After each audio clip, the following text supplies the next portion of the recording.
அண்ணா திராவிட முன்னேற்றக் கழகத்திற்கு தமிழர் தேசியக் கழகம் ஆதரவு. அதிமுக பொதுச் செயலாளர் எடப்பாடி கே. பழனிசாமியை தமிழர் தேசியக் கழகத்தின் நிறுவனர் மு. க. வையவன் நேரில் சந்தித்து தங்கள் ஆதரவை தெரிவித்தார்.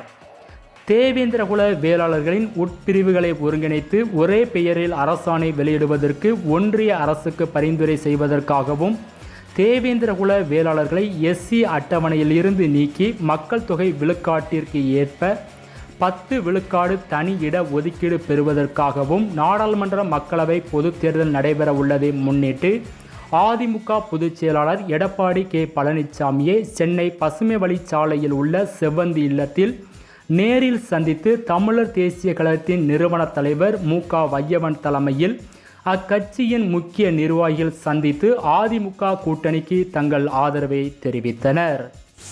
ஏற்கனவே தேவேந்திரகுல வேளாளர் சமூக மக்களினுடைய நீண்ட நாள் கோரிக்கையான உட்பிரிவுகளை ஒருங்கிணைத்து தேவேந்திரகுல வேளாளர் என்கிற அரசாணை ஐயா புரட்சி தமிழர் எடப்பாடியார் அவருடைய தலைமையிலே கடந்த ஆட்சியில் நிறைவேற்றி தரப்பட்டது.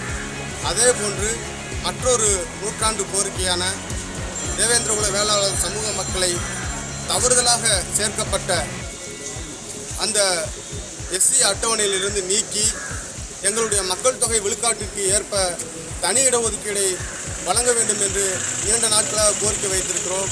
அந்த கோரிக்கையும் நிறைவேற வேண்டும் என்று சொன்னால் அதன்பால் கவனம் செலுத்தக்கூடிய, அக்கறை செலுத்தக்கூடிய திரு வேளாண்குடி மைந்தராக இருக்கக்கூடிய ஐயா எடப்பாடி அவர்கள் அதிகாரத்திற்கு வந்தால் மட்டுமே அது சாத்தியமாகும். அந்த அடிப்படையில் இந்த நாடாளுமன்ற தேர்தலில் அவர் நிறுத்தக்கூடிய வேட்பாளர்களை தமிழர் தேசிய கழகமும் தேவேந்திரகுல வேளாளர் சமூக மக்களும் ஒருமித்த கருத்தோடு ஆதரித்து களப்பணி செய்து வெற்றி பெற செய்வோம்.